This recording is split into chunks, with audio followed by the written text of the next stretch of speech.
बिस्मिल्लाहिर्रहमानिर्रहीम। अस्सलाम वालेकुम viewers, welcome to my channel healthy cuisine. कैसे हैं आप सब? उम्मीद करती हूँ खैरियत से होंगे और मज़े में होंगे। यखनी पुलाव की एक बहुत मज़ेदार सी रेसिपी शेयर कर रही हूँ। इस ईद पर आप यखनी पुलाव को मेरे स्टाइल में बनाइएगा और इन्जॉय कीजिएगा। रेसिपी अच्छी लगे तो लाइक ज़रूर कीजिएगा। तो आइए बिस्मिल्लाहिर्रहमानिर्रहीम रेसिपी स्टार्ट करते हैं।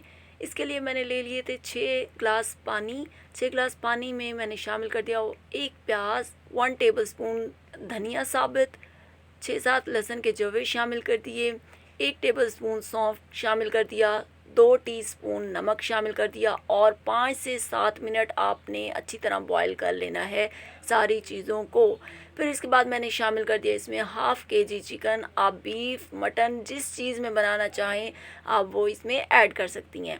10 से 15 मिनट तक आपने अच्छी तरह इसको कुक करना है। और अब दूसरा स्टेप कर लेते हैं। मैंने लिया था हाफ़ कप ऑयल, उसमें 1 प्याज शामिल की, थोड़ा सा साबित गरम मसाला शामिल किया और उसको लाइट गोल्डन सा कर लिया।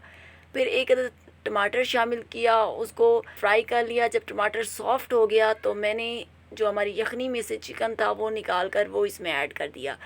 थोड़ा सा आपने इसको फ्राई करना है ताकि हमारी चिकन पर अच्छा सा गोल्डन सा कलर आ जाए। और फिर आपने इसमें छान कर अपनी यखनी शामिल कर देनी है। 1 टीस्पून आपने चाइनीज़ नमक का शामिल कर देना है। और यहाँ पर मैंने 2 ग्लास बासमती चावल को मैंने आधा घंटा पहले भिगो दिया और वो शामिल कर दिए। शामिल करने के बाद आपने इसको बॉईल करना है, 5 से 7 मिनट तक आपने कुक करना है। उसके बाद इस स्टेज पर आपने हाफ़ टेबल स्पून कश्मीरी लाल मिर्च शामिल करनी है। बहुत मज़े का फ्लेवर आएगा आपके यखनी पुलाव में। और अब आप देखें इसका पानी ऑलमोस्ट खुश्क हो चुका है तो आपने इसको स्लो फ्लेम पे दम पे रख देना है। और अगर मेरे चैनल पर नहीं है तो मेरे चैनल को ज़रूर सब्सक्राइब करें, फैमिली फ्रेंड्स के साथ शेयर करें। अपना फीडबैक ज़रूर दीजिएगा कि आपको मेरी वीडियो कैसी लगी।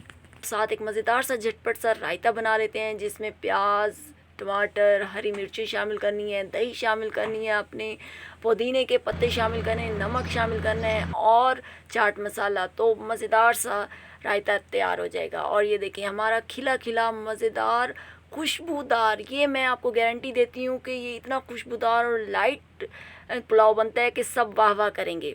तो इस ईद पर मेरी रेसिपी ज़रूर ट्राई कीजिएगा। मिलते हैं नेक्स्ट वीडियो में, तब तक के लिए अल्लाह हाफिज़।